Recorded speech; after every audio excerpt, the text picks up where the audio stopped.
नमस्कार प्यारे दोस्तों, आप सभी का हार्दिक हार्दिक स्वागत है आपके अपने सबसे favourite show the 11 minute show में द अल्टीमेट इंग्लिश वोकैब्स में। तो चलिए अपने 11 मिनट शो की शुरुआत करते हैं। आज होगा हमारा डे सेकंड और आज हम फिर से अपनी जो बढ़िया से अल्टीमेट इंग्लिश वोकैब्स की जो प्यारी सी बुक है उसको कवर करेंगे और बढ़िया बढ़िया तरीके से आज हम फिर से one words root word technique से, एंटोनिम सिनोनिम ट्री मेथड से, इडियम्स बाइफरकेट करके और स्पेलिंग्स 11 आज हम जो फिर से सीखने वाले हैं। तो चलिए भैया लेट्स गेट स्टार्टेड। कल की जो मेरी ये वीडियो हुई उसमें मैंने आपके सामने अपने स्टार्टिंग के जो 3 ट्रीज थे वो क्लियर किए। जैसे वेरी वर्ड क्लियर कर दिया कल, फिर एडोर वर्ड आपको क्लियर कर दिया कल, और मैंने फिर इसके साथ में एडोर्न भी क्लियर किया था। और एडोर्न का मतलब आपको याद आ रहा होगा, एडोर्न यानी कि सजाना, यानी किसी भी चीज को सुंदर बनाना, है ना। और सजाने और सुंदर बनाने को हम क्या बोलते हैं? Embellish, garnish, decorate, beautify, ornament या फिर ऑर्नेट, है ना।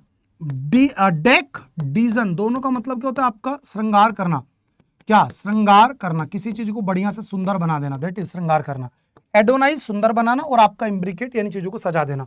जो एडोनाइज वर्ड है ये आपका ग्रीक वर्ड है, एडोनिस से लिया हुआ वर्ड है। एडोनिस का मतलब होता है हैंडसम मेल। कोई भी एक ऐसा पुरुष जो बड़ा हैंडसम है ना, उस हैंडसम पुरुष को बोला जाता है एडोनिश। तो एडोनाइज यानी कि किसी को बहुत ज्यादा सुंदर बनाना। और इसके अपोजिट की अगर मैं आपसे बात कर लूं तो इसका अपोजिट क्या हो जाएगा? डिसफिगर।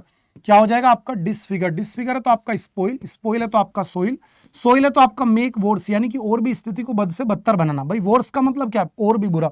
जैसे आप सभी पढ़ते हो ना, गुड, गुड का क्या होता है? Comparative degree. बेटर, बेटर की क्या हो जाती है? Superlative degree, best. इसी प्रकार से बेटा बैड या फिर इविल, बुरा, तो इसी को आप क्या बोलते हो? वोर्स यानी और बुरा। और इसी को आप क्या बोलते हो? वोस्ट यानी कि सबसे बुरा। तो मेक वोर्स यानी और बुरा करना। अंडू यानी बेटा नष्ट कर देना, खराब कर देना। क्या मेरे प्यारे बच्चे? नष्ट करना यानी कि खराब करना, जिसके लिए आपको पता है कंट्रोल जेड होती है। डिफॉर्म यानी किसी चीज को डिफॉर्म, खराब कर देना। और डेटोरिएट बेटा बर्बाद करना। डेटोरिएट क्या हो जाता है? बर्बाद करना, दैट इज डेटोरिएट। तो ये सारे के सारे वर्ड्स आपको अच्छे से याद होने चाहिए। ठीक है, अब मैं आपको लेकर के चलता हूं आज के अपने नेक्स्ट ट्री पर। आज का हमारा ट्री नंबर रहेगा 3rd। ठीक है, आज का कौन सा ट्री है बेटा? Tree number 3rd। The word is lightly deft. Deft का मतलब क्या होता है? दक्ष। दक्ष का मतलब क्या होता है? अनुभवी। दक्ष का मतलब भी क्या होता है आपका? अनुभवी। अनुभवी को ही हम कई बार क्या बोलते हैं? पारखी। इसी को हम क्या बोल सकते हैं? पारखी। तो जो व्यक्ति दक्ष है, अनुभवी है अपने काम में, उसी को आप क्या बोलेंगे? डेक्स्टरस। क्या बोल देंगे आप इसी को? डेक्स्टरस। डेक्स्टरस यानी कि दक्ष। इसी को एड्रोइट, बहुत अच्छा शब्द है एड्रोइट। एड्रोइट का मतलब भी क्या होता है बेटा? दक्ष होता है, अनुभवी होता है, पारखी होता है। अब जिस व्यक्ति के पास बेटा नॉलेज है, टैलेंट है, यानी बेटा वो स्किल्ड है, परफेक्ट है बेटा जी, है ना, और एक्सपीरियंस्ड है, तीनों शब्द बिल्कुल आसानी से याद हो गए। हैंडी है, उसके हाथ में जादू है, वो स्पेशलिस्ट है अपने काम का बेटा। प्रोफिशिएंट है, इफिशिएंट है, इन दोनों का मतलब होता है कुशल या फिर बेटा निपुण। ठीक है, प्रोफिशिएंट, जैसे कई बार देखा होगा आपने प्रोफिशिएंसी टेस्ट देखते हो पेपर में, तो प्रोफिशिएंसी टेस्ट यानी बेटा कुशलता का टेस्ट, आपकी निपुणता का टेस्ट, कि आप अपने काम में कितने प्रोफिशिएंट हैं। ठीक है, इंडिजिनस बेटा असाधारण, यानी कि एकदम बढ़िया वाली जो चीजें होती है उनको आप बोलते हैं असाधारण, इंडिजिनस। इसी प्रकार से वेटेरन बेटा जी अनुभवी, वर्स्ड यानी बेटा बहुत अनुभवी, दोनों का मतलब क्या? अनुभवी। अकॉम्प्लिश्ड पारंगत, जब आप अपने काम में बहुत बढ़िया से काम सीख चुके हो, पारखी हो चुके हो, तो पारंगत के स्तर को बोलते हैं अकॉम्प्लिश्ड। वर्दी योग्य, आर्टफुल बेटा योग्य, डिजर्विंग जो डिजर्व करता हो, वर्ट्यूसो बेटा इसका मतलब क्या होता है लाडली? गुणी। वर्ट्यूसो कौन होता है मेरे भाई? गुणी होता है। क्योंकि देखो एक वर्ड होता है वाइस, वाइस का मतलब होता है बेटा क्या? अवगुण, और इसका उल्टा क्या होता है? वर्च्यू। वर्च्यू का मतलब क्या होता है? गुण। वर्च्यू का सीधा सा मीनिंग क्या निकलता है? गुण निकलता है। तो वर्ट्यूसो यानी बेटा जी गुणी। और एडेप्ट यानी कि बेटा अनुभवी, निपुण, पारखी। एडेप्ट है, ध्यान रखना एडेप्ट वर्ड है, क्योंकि आपको तीनों शब्द पढ़ा रखे हैं, एडी एपीटी एडेप्ट भी पढ़ा रखा है, एडोप्ट भी पढ़ा रखा है, और बेटा जी आपका एडीईपीटी एडेप्ट भी पढ़ा रखा है। तो आप बोलोगे सर एडेप्ट यानी कि बेटा खुद को एडजस्ट करना किसी माहौल के अनुसार, अडोप्ट करना यानी बेटा किसी को गोद लेना, बच्चे आदि को गोद लेना, और एडेप्ट यानी मेरे प्यारे बच्चे कुशल, निपुण, स्किल्ड जो होता है उसको आप बोलते हैं एडेप्ट। ठीक है, इसका अपोजिट देखिएगा, एक तरफ व्यक्ति अनुभवी है, पारखी है, तो इसका अपोजिट क्या हो गया? अनहैंडी यानी कि जो अनुभवी ना हो, क्लमसी अनाड़ी, फ्रेशर जो बिल्कुल नया नया हो किसी काम में, इनएप्ट यानी बेटा जी अकुशल। इनएप्ट का मतलब क्या हो गया? सीधा सीधा अकुशल हो गया आपका इनएप्ट। इसी प्रकार से आपका इनकॉम्पिटियंस यानी बेटा अनिपुणता, जब निपुण ना हो कोई व्यक्ति। अनएक्सपीरियंस जो एक्सपीरियंस ना हो। टायरो नया नया, नोवाइस बेटा नो सीखिया, और इसी को नियो कमर बोलते हैं, नियोफाइट बोलते हैं। इन चारों का एक ही मतलब है, नो सीखिया, यानी कि जो व्यक्ति किसी काम में अभी अभी आया है, जिस व्यक्ति के पास अनुभव नहीं है, जिस व्यक्ति के पास नॉलेज नहीं है, उसी को आप क्या बोलेंगे बेटा? नोवाइस, नियो कमर, नियोफाइट। कैलो बेटा अनुभवहीन होता है। अनडिजर्विंग, जो लाडली डिजर्व ही ना करता वो हो गया अनडिजर्विंग। अनवर्दी यानी बेटा अयोग्य, अनवर्दी क्या हो गया लाडली अयोग्य। अप्रेंटाइज मेरे प्यारे बच्चे, अप्रेंटाइज हो गया आपका नौसिखिया। और देखो जो ये अप्रेंटाइज है ना, ये एक तरीके से ट्रेनी है, इसी को जब ये आगे बढ़ के क्या बनता है, अकम्प्लिश्ड बनता है। जैसे अप्रेंटाइज पीरियड होता है तो आगे चल के क्या हो जाता है, अकम्प्लिश्ड हो जाता है। फिर अमेचर जो बेटा शौकिया है।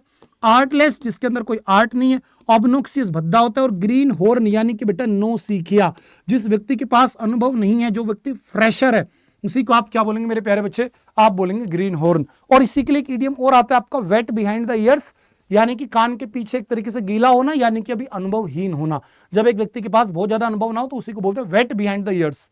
ठीक है, आप में से कई बच्चे कह रहे होंगे भैया ये तो हमें आते हैं। मैं कह रहा हूं बेटा ये रिवीजन सीरीज है, 45 डेज तक आपको ये पूरी की पूरी बुक मैं यहां तैयार करवाऊंगा। डेली देखो रात को 9:50 पे, आप डिसिप्लिन होकर के देखो बेटा इसे।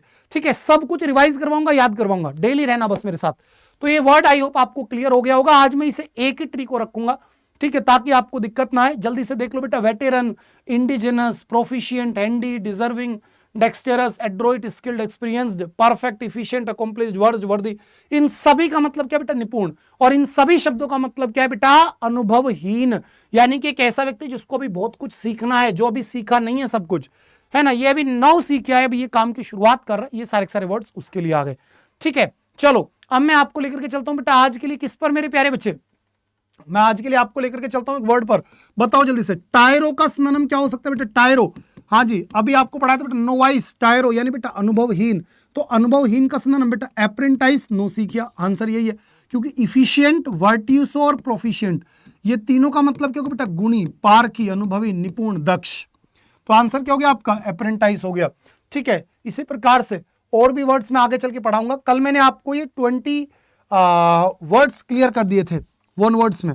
ठीक है, तो साइड रूट वर्ड पढ़ रहे हैं, हत्याओं को हम सीख रहे हैं। तो ये सारी सारी हत्या आपने सीखी, होमिसाइड इंसान की हत्या, सुसाइड खुद की हत्या, एबोर्टिसाइड बेटा गर्भपात करवा देना यानी कि अबॉर्शन करवा देना, इन्फेंटिसाइड किसी नवजात शिशु की हत्या, हिर्रिसाइड भगवान की हत्या, जीनोसाइड पूरे वंश की हत्या, एमिसाइड दोस्त की हत्या, सेनिसाइड किसी बुजुर्ग व्यक्ति की हत्या, वेटिसाइड बेटा जी किसी कवि की या दार्शनिक की हत्या, और डाइसाइड भगवान की हत्या। आप कुछ ऐसे वन वर्ड सीखो जो बहुत इंपॉर्टेंट है, जैसे कि देखो ये आसान वर्ड है, एविसाइड पक्षी की हत्या हो गई। जैसे आपने एक वर्ड सीख रखा है एवायरी, AVIARY, अवायरी, यानी कि आप place where birds are kept, जहां पक्षी रखे जाते हैं। ठीक है, और यहीं से एक वर्ड निकलेगा एपायरी, यानी बेटा जहां मधुमक्खी रखी जाती है। एपी रूट मधुमक्खी के लिए आता है, जैसे एपीकल्चर मधुमक्खी पालन हो जाएगा। इंसेक्टिसाइड इंसेक्ट की हत्या, जर्मिसाइड जर्म की हत्या, कैनीसाइड बेटा कैनी आता है कुत्ते के लिए, कुत्ते की हत्या। फिल्ली बेटा फिल्ली आता है लाडली किसके लिए, अपने बच्चों के लिए, है ना। हरपेंटी या सरपेंटी दोनों शब्द आएंगे, हरपेंटी या बेटा सरपेंटी, सरपेटिसाइड, सरपेटिसाइड भी हो जाता है। तो ये होता है सांपों के लिए।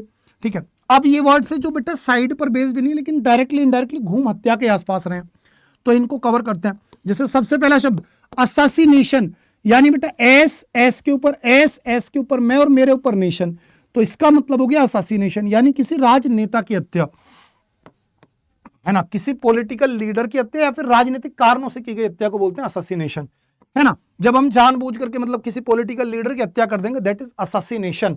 ठीक है, इसी प्रकार से आपका क्या बेटा यूथनेशिया, यूथनेशिया का मतलब होता है इच्छा मृत्यु, यानी बेटा आसान मृत्यु। जब कोई व्यक्ति एकदम अपनी इच्छा से मृत्यु को प्राप्त हो जाए, दैट इज बेटा यूथनेशिया। ठीक है, इसी प्रकार से एपिटैप, एपिटैप का मतलब क्या होता है, वो शब्द जो कि किस पर लिखे गए, किसी टूम्ब पर या फिर लाडली ग्रेव पर, यानी कब्र पर या मकबरे पर जो शब्द लिखे जाते हैं। इंस्क्राइब करने का मतलब तो बेटा पत्थर पर लिखना, गढ़ना, नक्काशी करना, कि जो शब्द पत्थर पर लिखे जा रहे हैं, पत्थर किसका, टूम्ब का या ग्रेव का, तो उन शब्दों को बोलेंगे आप एपिटैप। इसी प्रकार से जहां डेड बॉडीज को रखा जाता है पोस्टमार्टम के लिए, बेटा मोर्चरी, क्या लाडले, मोर्चरी। इसी प्रकार से जहां पर डेड बॉडीज को पहचान के लिए रखोगे बेटा मोर्ग, क्या मेरे प्यारे बच्चे, आपका मोर्ग। इसी प्रकार से जहां डेड बॉडी को दफनाओगे बेटा सीमेट्री, यानी कब्रिस्तान। जहां पर इंसान का अंतिम संस्कार होगा बेटा क्रीमेशन ग्राउंड या फिर बेटा क्रीमेटोरियम, इसी को बोलो क्रीमेशन ग्राउंड, क्या बोलोगे लाडले, क्रीमेशन ग्राउंड। इसी प्रकार से जब जला करके मार दोगे तो इमोलेट, जला करके मार देना। जब बदले की भावना से किसी को मारोगे तो वेंडेटा, क्या बेटा वेंडेटा। किसी बड़े से जानवर का मृत शरीर कैरकेस, क्या बेटा कैरकेस। और एक ऐसी डेड बॉडी जिसको मेडिकल कॉलेजेस के अंदर इस्तेमाल किया जा रहा है स्टूडेंट्स के द्वारा, उस डेड बॉडी को बोलते हैं बेटा कैडेवर। क्या बोल देते हैं मेरे प्यारे बच्चे? कैडेवर। इंसान की डेड बॉडी को बोलते हैं कॉर्प्स, शव। क्या बेटा? शव या फिर लाश।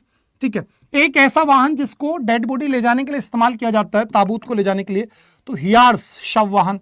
ठीक है। जब किसी को आप इलीगल तरीके से मार दें, जैसे पुलिस कई बार आप पिक्चरों के अंदर देखते हो, ऐसे किसी को मार दिया बेटा, दैट इज लिंच। और गला घोट कर मार देना, स्मोथर। और बेटा बड़े स्तर पर अगर आपने कत्लेआम मचा दिया, नरसंहार कर दिया, तो उसी को आप बोलते हैं लाडले मैसेकर। जैसे जलियांवाला बाग हत्याकांड हुआ, तो वो क्या था बेटा? नरसंहार था। तो वो लाडले क्या हो गया? आपका मैसेकर हो गया। वही आपका क्या हो गया मेरे भाई? मैसेकर हो गया। चलो इडियम्स पर आता हूं। मैंने कल फिश पर बेस्ड सारे इडियम्स पढ़ा दिए, आज हॉर्स वाले इडियम्स पढ़ो। ये भी पढ़ा दिए थे हॉर्स वाले भी। आज डॉग वाले इडियम्स पढ़ो। A dog in a manager, यानी नालायक व्यक्ति, एक ऐसा व्यक्ति जो बिना मतलब की चीजों पर आपको रोकता हो, जो आपको उस सुख को भी ना लेने दे जो उसके किसी काम का नहीं है। लेट स्लीपिंग डॉग्स लाई, यानी कि जो पहली बीती बात है उनको बीते रहने देना चाहिए। यानी कि जब आप किसी से कहें कि भाई गड़े मुर्दे मत उखड़वाओ, उसे बोलते हैं let sleeping dogs lie. Next, fighting like cats and dogs, कुत्ते बिल्ली की तरह लड़ना, बहुत बुरी तरीके से लड़ना। रेनिंग कैट्स एंड डॉग्स, बेटा मूसलाधार बारिश। क्या लाडली? मूसलाधार बारिश। लीड्स अ डॉग लाइफ, यानी बेटा दयनीय जीवन जीना। क्या मेरे प्यारे बच्चे? एक दयनीय जीवन जीना, बहुत कठिन जीवन जीना। टॉप डॉग, यानी बेटा एक ऐसा व्यक्ति जो किसी भी क्षेत्र का विशेष व्यक्ति हो। अंडर डॉग, यानी बेटा कोई भी ऐसा व्यक्ति जिसके हारने की पूरी पूरी उम्मीद हो, ये तो गए हो। और इन अ डॉग हाउस, यानी कि बेटा एक ऐसी स्थिति जहां हमारे कोई अपने खुद का परिवार का सदस्य ही हमसे नाराज हो, उसे बोलते हैं इन द डॉग हाउस। ये स्पेलिंग्स कल आपने करी थी, और आज मेरे प्यारे बच्चे आपको जो स्पेलिंग्स सीखनी होंगी, ये आज की आपकी स्पेलिंग्स रहेंगी जो आज आप बेटा याद करोगे। ठीक है। आप इनको 2-2, 3-3 बार याद कर लो। ये मैंने आपको पहले भी पढ़ा रखे हैं, लेकिन मैं फिर कह रहा हूं, ये 20 स्पेलिंग्स आपके पेपर में कई कई बार पूछी जा चुकी हैं। आप इनका स्क्रीनशॉट ले लीजिए। हालांकि पीडीएफ आपको इंग्लिश भाई शानू राउत के टेलीग्राम चैनल पर मैं दे चुका हूं, जाकर के आप ले लीजिए। ठीक है। और बढ़िया से बेटा रोजाना इस क्लास को देखो, क्योंकि अगर आप यहां पर ढिलाई बरत गए तो सब कुछ गड़बड़ ही गड़बड़ है। दूसरी बात, आज लास्ट डे है इस बुक का 99 रुपीज का। ठीक है। कल सुबह जब आप इसको देखोगे 10-11 बजे के आसपास, तो इसकी कीमत अपनी वही 149 रुपीज हो जाएगी। तो अगर आप में से किसी बच्चे ने इस अल्टीमेट इंग्लिश वोकैब्स को ऑर्डर नहीं किया है, आज लास्ट डे है बेटा, जरूर कर दीजिएगा। और ऑर्डर करते समय आपको सबको याद है, कूपन कोड जरूर लगाना पड़ता है Y795। क्या कूपन कोड है बेटा? Y795। आप एसएससी के किसी भी एग्जाम को सिलेक्ट करो, बुक्स की कैटेगरी में जाओ, और जैसे आप बुक्स की कैटेगरी में जाओगे थोड़ा सा स्क्रॉल कीजिएगा, और आप जैसे ही स्क्रॉल करते हो तो आपको देखो ये दिख गई नीचे नीचे अपनी बुक, है ना। आप बेटा इस बुक को जाइए और अभी के अभी ऑर्डर कर दीजिए। केवल 99 रुपए में आपके घर पर ये बुक आ जाएगी, जब आप आज कूपन कोड Y795 लगाओगे। और ये मैं आपसे कह रहा हूं, इस बुक को यहीं पर तैयार करवा दूंगा आपको पूरी की पूरी, लेकिन ये आपके पास होनी ही चाहिए बेटा, वरना कोई फायदा नहीं है मेरी मेहनत का। क्योंकि जब तक मैं मेहनत कर रहा हूं और आप मेरे साथ मेहनत नहीं कर रहे, तब तक हम सफल नहीं हो सकते। एक हाथ से ताली आज तक नहीं बजी है। अपने लिए काम आपको खुद ही करना पड़ेगा। तो सारे के सारे बच्चे इसे अड्डा 24/7 एप्लीकेशन से जाकर के ऑर्डर कर दीजिएगा। मात्र 99 रुपए में आपको ये बुक मिल जाएगी, आपके घर पहुंच जाएगी, और इसकी पीडीएफ अभी के अभी आपको मेरे प्यारे बच्चे मिल जाएगी। अगर मेरी मेहनत अच्छी लगी, जल्दी से इसे लाइक करो, और फिलहाल के लिए या तो इस पीडीएफ को ले लो, और ये नहीं लिए किसी वजह से, तो जो अभी मैंने आपको पढ़ाया उसकी PDF English by Shanu Raut Telegram channel से ले लो। Bye bye, take care, all the very best, you all are the winners. 2025 is your selection year. Bye मेरे प्यारे बच्चे।